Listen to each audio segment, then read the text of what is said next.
What's up, YouTube? Dead Draw here. We're at Winnipeg Regionals, and we're here with Stefan. And how'd you do today? I placed top 7th. Alrighty. Yep. And what were you playing? I was playing Altergeist. Alright, man, let's get into it. Alright, here we go. So the monster lineup is, we start off with 3 copies of Malusic.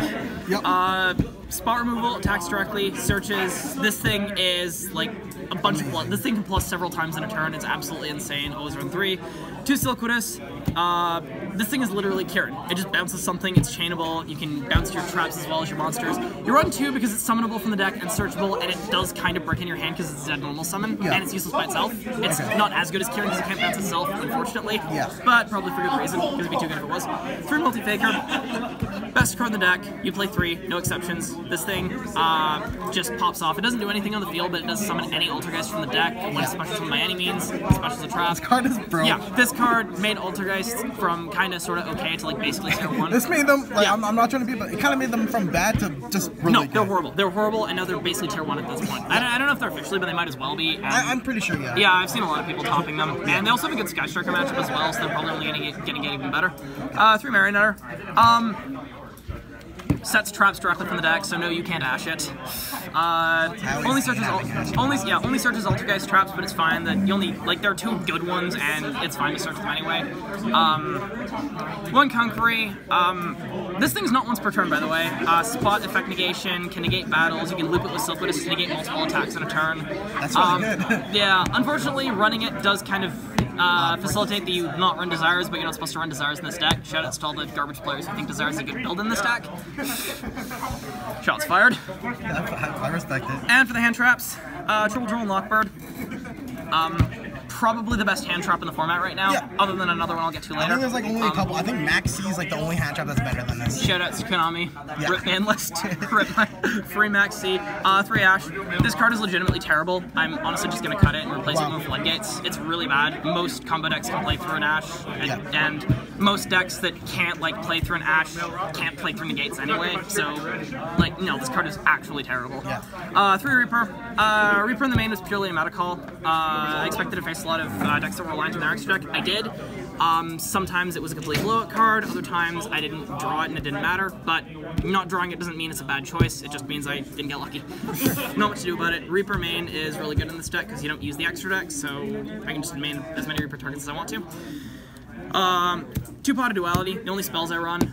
Bricks at 3, realistically you never resolve more than 1 in a game anyway because you're special summoning during both players' turns. But you do want to dig for your hand traps and your starters, because if you can't open a starter, you just lose. If you don't open a starter in this game, you lose. It has a lot of extenders, but not that many starters. 3 Infinite Impermanence. You run 3 of this. No, I think it's fine at 2. No, I've tested the deck, bro. You run 3. This plus Multi-Faker lets you get a bounce on your opponent's turn 1. Your turn 0.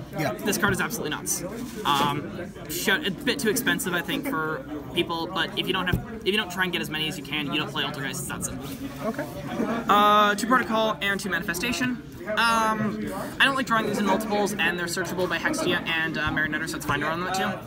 They also recur. The Silquidus recurs them. Manifestation recurs the other copy of itself in Protocol. This deck loves recursion because it's not an issue trying to get to your resources. It can start its engine off of 1 card. Basically everything floats into something, and the deck can extend like crazy. 3 copies of Spoofing. Much like Impermanence, you run 3. It's nuts. It was terrible before Multi-Faker came out. Now you flip it, shuffle any Altergeist. This thing plus any Altergeist card is Multi-Faker Silquidus or Multi-Faker Malusic. That's simple. You run 3.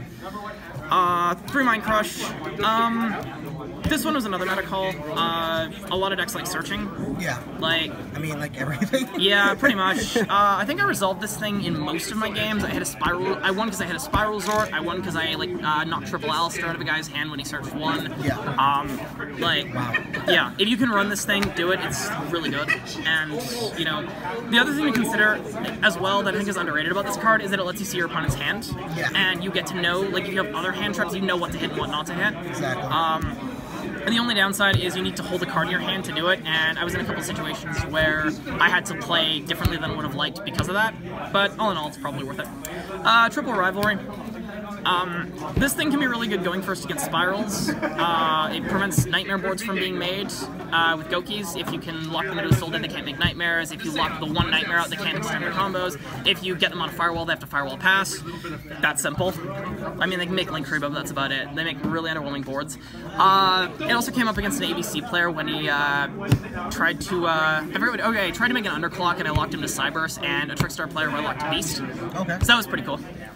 And one copy of Imperial Order. Probably the best continuous trap in the game right now. There's not really much to say about it. This is an auto win against Sky Striker. Like, Rivalry Imperial Order is just auto win against Sky Strikers because they have no outs to it. Yeah. Unless people start maining impermanents and Sky Strikers like they're supposed to.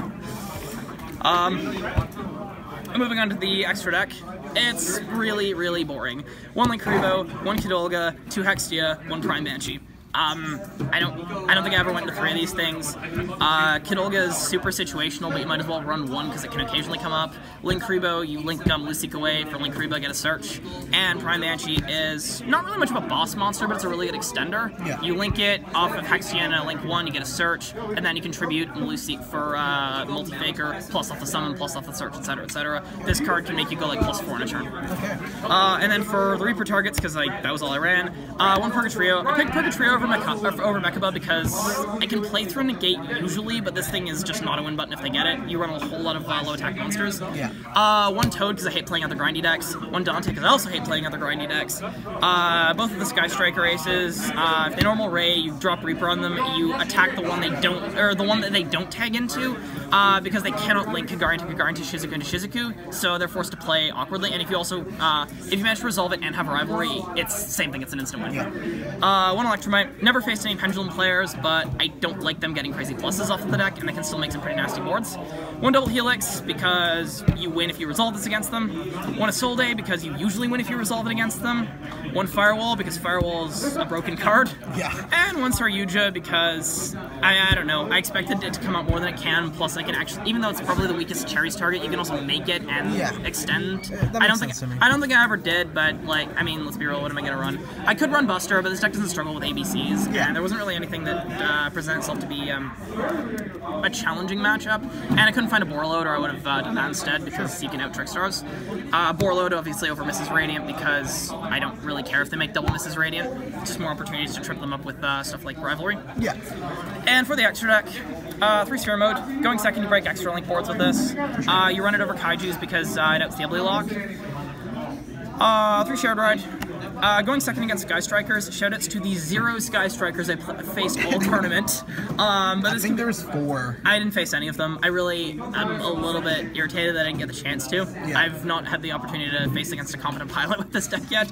But this thing is essentially max C against Sky Strikers. If you can resolve it against Goki, it can be really nasty as well, because they either have to end the combo or they give you like 11 draws. 3 Mistaken Accusation. What's this one do again? Okay, it's basically like Prohibition, but it's permanent. Even like the card goes away, but it's permanent. The reason is twofold. 1, people are going to cite a lot of back row hate against me, so Prohibition's not that good. 2, Prohibition got its OCG errata, so it's terrible now. Yeah. And it doesn't auto win against spirals, whereas this thing does. You hit tough, it affects all the double helixes. Prohibition's original aim. This one isn't.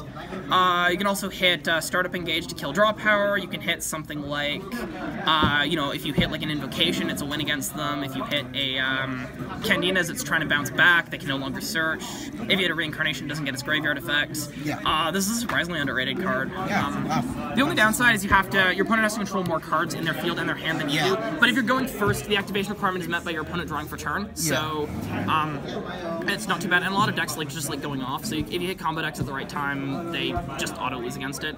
I don't think it came up as much as I wanted to, but again, just because it's a bad card, or just because it didn't come out doesn't mean it's a bad card. Yeah. It's just, results-oriented thinking is not healthy for this game. Triple Wiretap. This deck can OTK, so Red Reboot is just paying half my life points to go -1. Okay. This is better. It also, it's an out to evenly matched. It's an out to, Mind Crush is also an out to evenly matched when they go to battle phase, you call it. But this thing is also an out to evenly matched. It could also make it a brick later in the game. It can shuffle away Draco traps without triggering them. Yeah. And more importantly, it doesn't let your opponent dig through their deck. Okay. you know, obviously it's, if I could run Red Reboot, I would, but this deck can't put up enough damage on board, so I'm not going to bother. I don't have enough spot removal to justify it. Okay.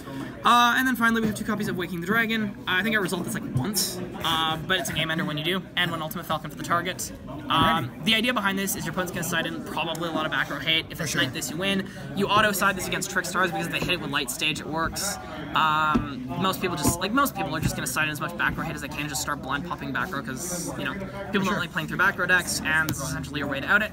The only downside, I think, I don't think it's ever come up the entire time I played it, is you can't, if you resolve this the turn you've summoned off of Multi-Faker, you can only summon Altergeist monsters, so you're going to have to summon, but it's fine because I can just summon a Prime Banshee from the extra and then recur it back when it gets sent to the graveyard. Okay. So I do have ways to play through it even when, but ideally you're going to hold back when you do it. It's unfortunate you kind of have to telegraph to a good opponent when they understand it, but, you know, most players are bad at this game, so they can't see what you're trying to do. So any shoutouts you'd like to give? Shoutouts to Cody, awesome round 8, and shoutouts to me opening, like, none of my outs 2 games. Nah, shoutouts to Galaxy, Fusion Gaming, you guys are awesome, and just shoutouts to everyone at Winnipeg, you guys for putting up with me at locals every time. Alrighty, man. Well, yeah, congratulations. awesome. Thank you. Thank you for the deck profile. Yeah, thank you.